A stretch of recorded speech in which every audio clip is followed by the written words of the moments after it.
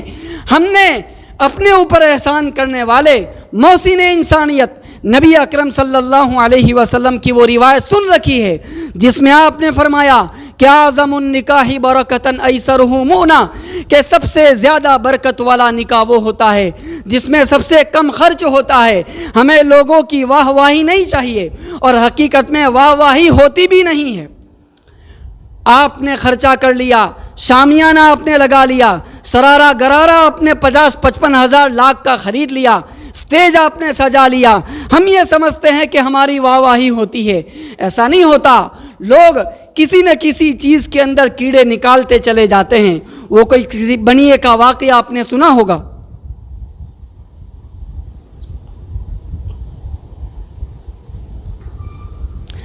کہ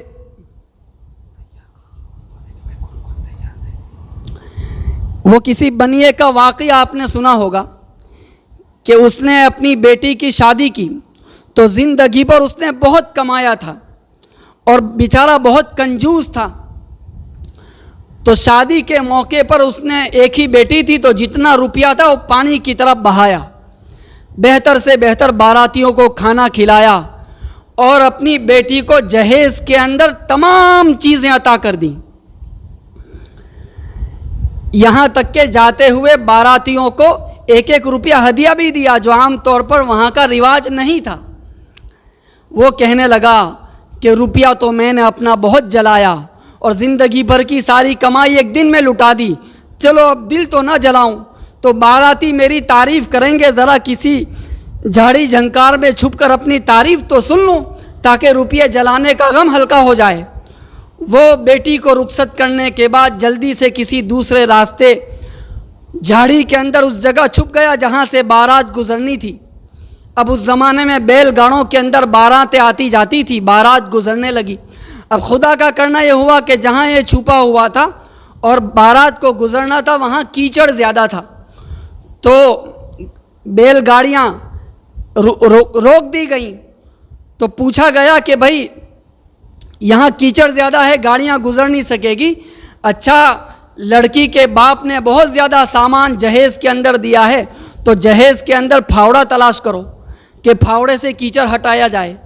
اب جو سامان کی تلاشی لی گئی تو ہر جگہ تلاش لیا لیکن سب کچھ پایا گیا، پھاوڑا ہی نہیں ملا۔ گجراتی میں اسے پاوڑو کہتے ہیں۔ تو سارے باراتی گالیاں دینے لگے کہ کمبخت کتنا کنجوس ہے، اپنی بیٹی کو جہیز میں دینے کے لیے اسے پھاوڑا بھی نہیں ملا۔ تو اس وقت بنیے کا دل دھک سے رہ گیا۔ اس سے یہ بات معلوم ہوتی ہے کہ لوگ کبھی خوش نہیں ہوں گے، کبھی واہ واہی نہیں ہوگی، لیکن اتنی بات ضرور ہے کہ آپ نے اگر ایسی شے خرچیاں کر لی اور اپنے گھر کے لوگوں کا روپیہ پانی کی طرح بہا لیا اور سادگی کے دائرے سے آپ باہر چلے گئے، تو اتنا ضرور ہے کہ نبی اکرم صلی اللہ علیہ وسلم کی برکت کے وہ وعدے جو آپ صلی اللہ علیہ وسلم نے سادگی کے اوپر فرمائے تھے، اس برکت سے ہماری اور ہمارے بچوں کی شادیاں محروم ہو کے رہ جائیں گی۔ اب شادی بیاہ کے خرچوں کے نتیجے میں آپ کی خدمت میں عرض کرتا ہوں کہ کیسا منظر واقع ہوتا ہے۔ باپ بیٹی کو رخصت کر رہا ہے، مسلمان باپ بیٹی کو رخصت کر رہا ہے اور بیٹی سے کہتا ہے کہ میری بیٹی، جس طریقے سے آج اس گھر میں تیرا آخری دن ہے، اسی طریقے سے تیرے باپ کا بھی آج اس گھر میں آخری دن ہے۔ بیٹی تعجب کی نگاہوں سے باپ کو گھورتی ہے کہ اب باپ کیا فرما رہے ہیں؟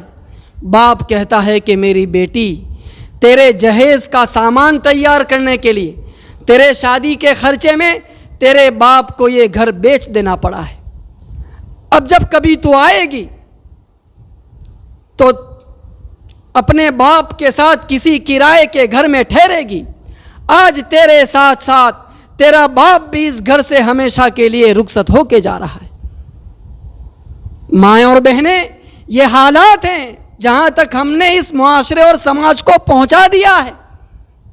نقشوں کو تم نہ جانچو، لوگوں سے مل کے دیکھو کیا چیز جی رہی ہے، کیا چیز مر رہی ہے۔